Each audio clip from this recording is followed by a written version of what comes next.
We will go up, up, up, up, up. Bapak terima kasih. Kami mengucap syukur Tuhan pagi hari ini kami boleh ada lagi di KGP. Kami mau mendengarkan firman Tuhan. Mari Tuhan Engkau mengurapi setiap kami supaya kami dapat menangkap firman Tuhan pagi hari ini dan benih firman Tuhan boleh jatuh di tanah hati kami yang paling baik. Terima kasih Tuhan Yesus. Kami berdoa dan mengucap syukur dalam nama Yesus. Haleluya. Amin. Tema kita di bulan ini masih sama ya, exalting the lowly. Dan tema besar minggu ini adalah berbicara tentang kerendahan hati. Saya percaya bahwa benih firman Tuhan yang sudah ditaburkan setiap hari di KGP, kecuali hari Minggu ya, itu membuat kita semakin kuat, semakin bertumbuh dalam pengenalan kita akan Tuhan. Nah, pagi hari ini kembali kita mau belajar tentang kerendahan hati. Rendah hati adalah suatu sikap menyadari keterbatasan, kemampuan diri dan ketidakmampuan diri sendiri, namun tidak menjadi angkuh dan tidak menjadi sombong. Ya, jadi sadar diri gitu ya. Supaya dengan kita sadar diri, kita tidak akan menjadi angkuh ataupun menjadi sombong. Nah, pagi hari ini kita mau belajar dari seorang pribadi yang luar biasa, ya, seorang perempuan yang bernama Hana, gitu. Dan pas banget saya juga bernama Hana gitu ya. Nah, Hana ini dalam bahasa aslinya, dalam bahasa Ibrani, arti namanya adalah Khana atau elok atau menyenangkan gitu ya. Jadi artinya elok atau menyenangkan. Namun dalam kenyataan hidupnya, Hana mengalami pengalaman hidup yang sangat-sangat tidak menyenangkan. Kita tahu ya bahwa di 1 Samuel pasal 1 ini menceritakan tentang siapa Hana gitu, bahwa dia adalah istri seseorang yang bernama Elkana. Elkana ini punya 2 istri ya, Hana sama Penina. Nah, karena Hana tidak memiliki anak, jadi Hana ini tidak dicatat gitu ya di Alkitab. Jadi dia memberikan izin lah supaya suaminya bisa menikah lagi dengan perempuan lain demi untuk melanjutkan keturunan gitu ya. Dan Elkana ini mengambil istri lagi yang lain namanya Penina. Nah, berbicara tentang praktek tentang kerendahan hati ini tidak gampang ya Bapak Ibu, sebagai pribadi kita, waktu yang saya catat di sini, waktu harga diri kita disinggung, disitulah ujian dan praktek kerendahan hati, ya. Setuju dengan saya? Mungkin selama ini kita berasa bahwa, oh iya ya, dengan firman Tuhan saya sudah menjadi pribadi yang rendah hati, yang dulu mungkin saya sulit ditegur gitu kan, kalau di dalam tanda kutip ya, kalau dikoreksi, saya tidak terima gitu kan. Tidak bisa menerima dengan lapang dada, ataupun yang saya bilang tadi, kalau sudah berurusan dengan harga diri, rasanya sulit untuk kita merendahkan hati, ya. Kalau sudah menyinggung tentang harga diri kita, nanti dulu ya melakukan firman Tuhan. Awal-awal pasti waktu kita ngalamin hal yang tidak enak untuk pribadi kita, kalau saya pribadi ya, waktu saya ngalamin hal yang menyinggung harga diri saya, yang timbul bukan respon yang baik, tapi reaksi dulu nih, reaksi. Saya marah gitu kan, emosi, bahkan kalau bisa langsung balas, detik itu juga saya balas gitu. Nah, kita mau belajar dari seorang Hana ini.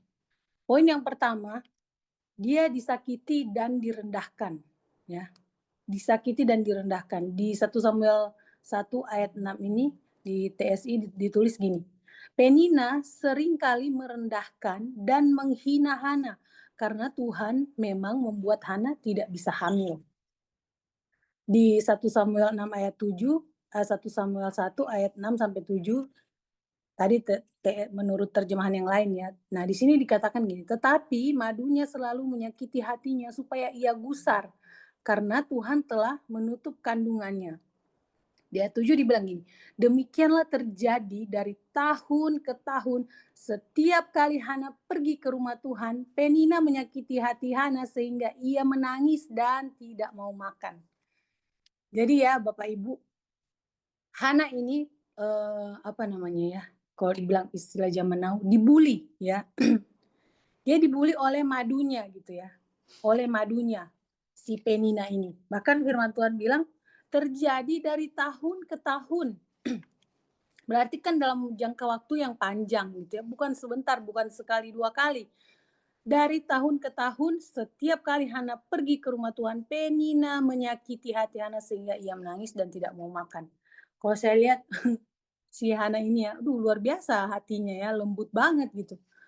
Mungkin kalau, eee, ada di posisi saya, waduh entahlah apa yang akan terjadi gitu ya. Karena, eee, direndahkan setiap dalam jangka waktu yang lama gitu kan. Dibilang bahwa setiap terjadi dari tahun ke tahun, dia direndahkan, dia dihina gitu ya. Mungkin ya dibilang mandul lah atau apalah gitu ya, yang pasti dia dihina dan direndahkan. Sehingga dia menangis, dia bersedih, dia tidak mau makan. Ya, kalau orang Nado bilang, "Duh, pebodok sekali nih Hana ini." Di 1 Samuel 1 ayat 14 sampai 16 firman Tuhan berkata, lalu, kata Eli kepadanya, nah ini poin yang kedua ya. Lalu kata Eli kepadanya, "Berapa lama lagi engkau berlaku sebagai orang mabuk? Lepaskanlah dirimu daripada mabukmu." Tetapi Hana menjawab, "Bukan tuanku, aku seorang perempuan yang sangat bersusah hati. Anggur ataupun minuman yang memabukkan tidak kuminum, melainkan aku mencurahkan isi hatiku di hadapan Tuhan. Janganlah anggap hambamu ini seorang perempuan dursila, sebab karena besarnya cemas dan sakit hatiku, aku berbicara demikian lama." Poin yang kedua adalah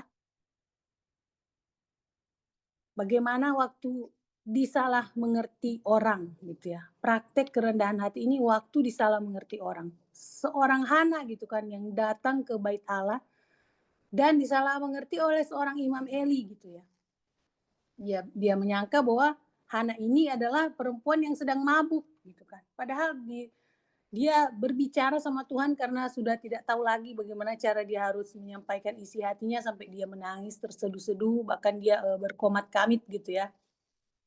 Sehingga Imam Eli berkata bahwa,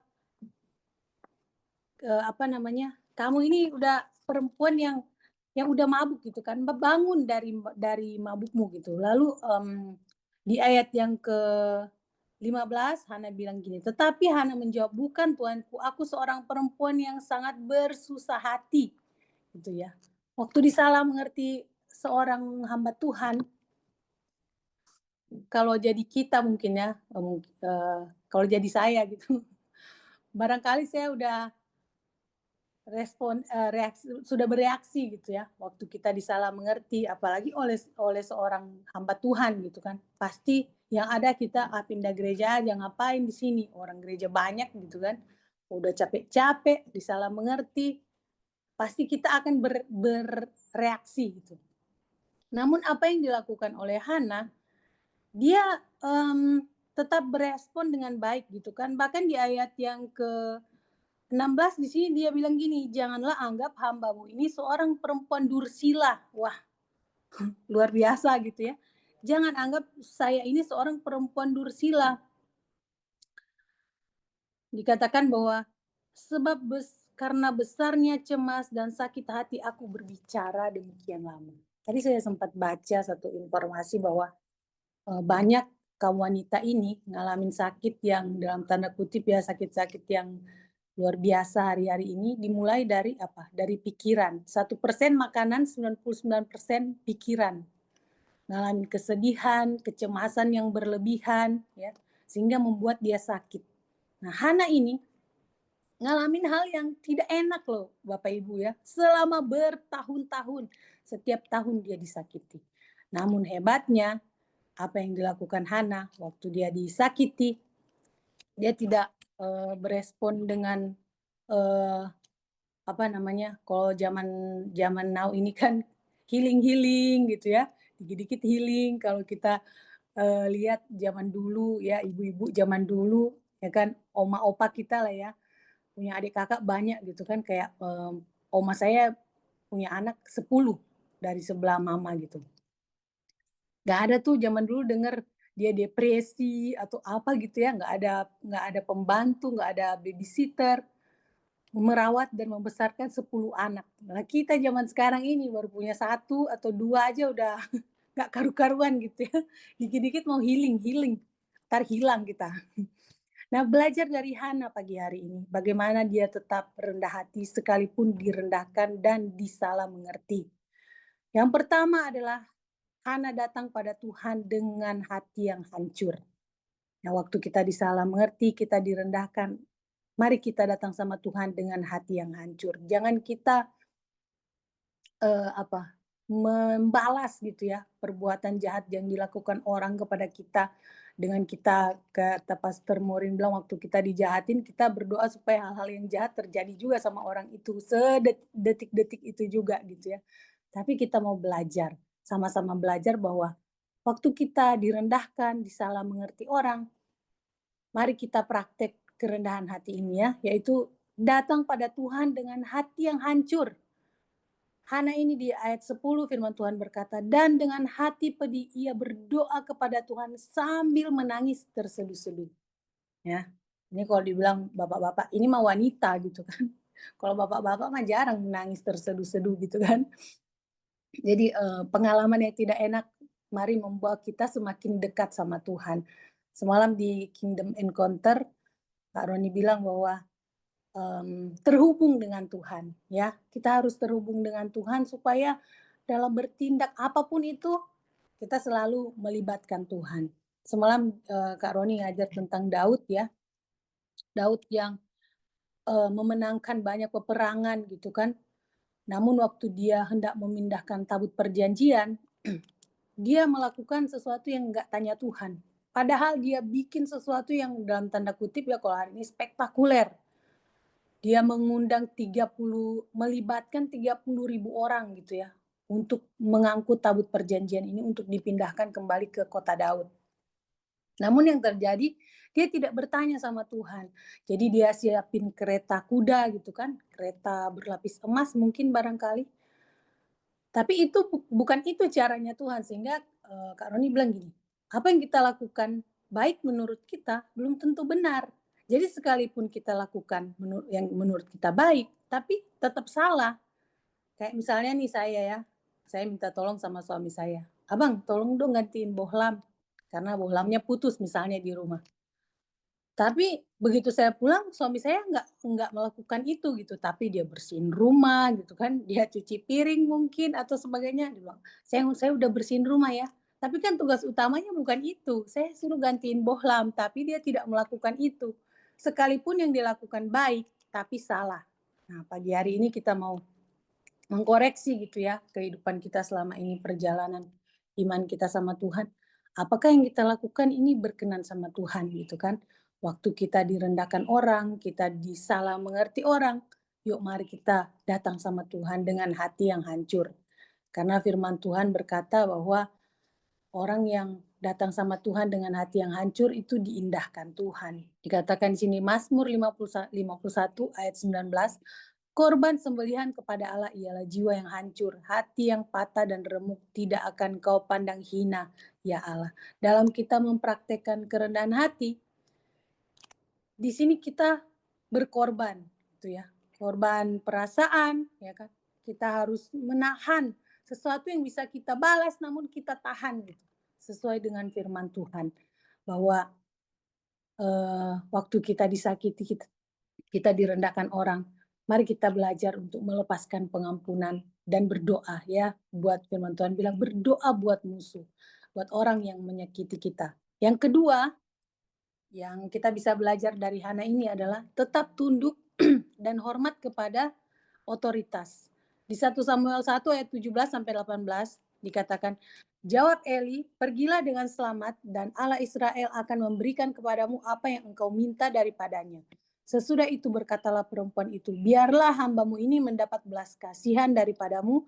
Lalu keluarlah perempuan itu, ia mau makan dan mukanya tidak muram lagi. Nah, kita lihat ya, tadi dia sempat di ayat sebelumnya dia direndahkan, kayak dipandang negatif gitu kan sama Imam Eli. Namun responnya Hana, dia tetap tetap hormat, tetap tunduk, bahkan dia meminta berkat, gitu kan. Kalau kita misalnya ngalamin hal ini gitu, disalah mengerti oleh, pimpinan rohani kita, boro-boro kita minta berkat, ya kan. Kita tinggalin detik itu juga, seperti istri Lot, jangan menoleh ke belakang gitu ya. Kita pergi tinggalin dan kita ini ke tempat yang lain barangkali gitu. Tapi saya percaya kita semua yang ada di KGB pagi hari ini adalah orang-orang yang luar biasa ya. Sekalipun disalah mengerti, kita mau tetap bertahan dan berespon dengan baik. Seperti Hana ini. Dia tetap meminta berkat dari seorang Imam Eli dan kalau kita baca di 1 Samuel pasal yang ke 1 ini ya, bahkan pasal 2, karena Hana tetap berespon dengan baik, dia tetap menghargai seorang Imam Eli ini, dan hasilnya adalah dia diberikan anak oleh Tuhan, ya kan. Tuhan membuka rahimnya sehingga dia boleh melahirkan seorang imam yang luar biasa yang menggantikan Imam Eli ya, Samuel, seorang nabi yang dipakai Tuhan luar biasa. Dia melahirkan seorang Samuel, dan yang lebih hebatnya lagi, dia sudah menasarkan Samuel sejak dari kandungan, bahwa anak ini akan diserahkan kepada Tuhan. Luar biasa kan, seorang Hana yang dapat anaknya susah gitu, udah melewati berbagai kesulitan, berbagai tekanan, penderitaan, tapi waktu dia minta anak, dia menyerahkannya kembali sama Tuhan, luar biasa. Jadi anak ini dinasarkan kepada Tuhan sehingga kalau kita baca tentang kisahnya kan, begitu Samuel ini selesai disapi, dia langsung membawa Samuel ke rumah Tuhan, ke tempat Imam Eli ini. Dan yang luar biasanya lagi, di pasal 2 di 1 Samuel ini, di pasal 2, firman Tuhan berkata, Hana diberkati Tuhan lagi dengan anak-anak yang lain. 3 orang putra lagi dan 2 orang putri. Jadi total anaknya dikasih Tuhan 6. Wah, luar biasa ya Bapak Ibu. Karena dia mau merendahkan hatinya di hadapan Tuhan, dia setia dengan proses Tuhan memberikan dia apa yang dia tidak pernah harapkan sebelumnya mungkin ya kan. Buat dia mungkin dikasih 1 aja udah puji Tuhan, itu pun dikasih sama Tuhan, dibawa sama Tuhan. Dikatakan setelah selesai disapi.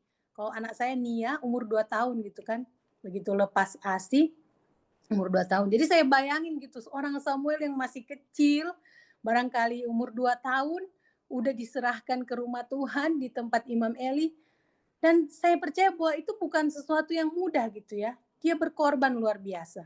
Nah, pagi hari ini firman Tuhan mengingatkan kita bahwa dalam kita mempraktekkan kerendahan hati memang butuh pengorbanan. Amin.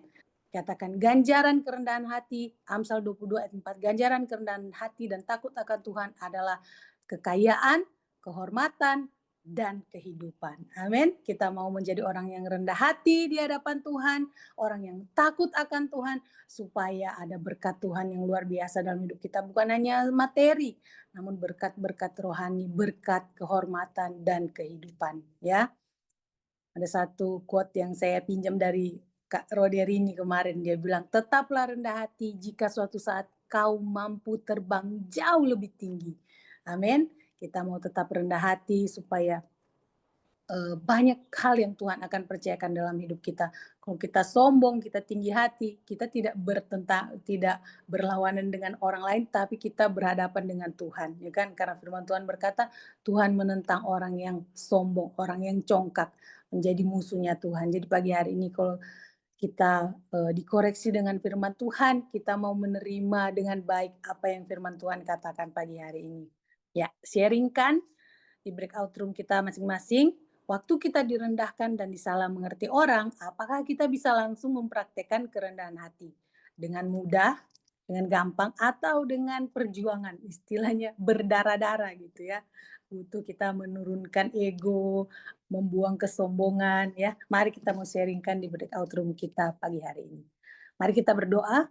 Bapak terima kasih kami sudah Hamba-Mu selesai menyampaikan kebenaran firman Tuhan, biarlah Tuhan berbicara lebih jauh lagi, Roh Kudus memeteraikan firman-Mu lebih jauh lagi dalam hati kami sehingga kami boleh mempraktekkan kebenaran firman Tuhan yang kami dengar pagi hari ini. Terima kasih Tuhan, ini doa kami dalam nama Yesus. Haleluya. Amin. Tuhan memberkati. Shalom.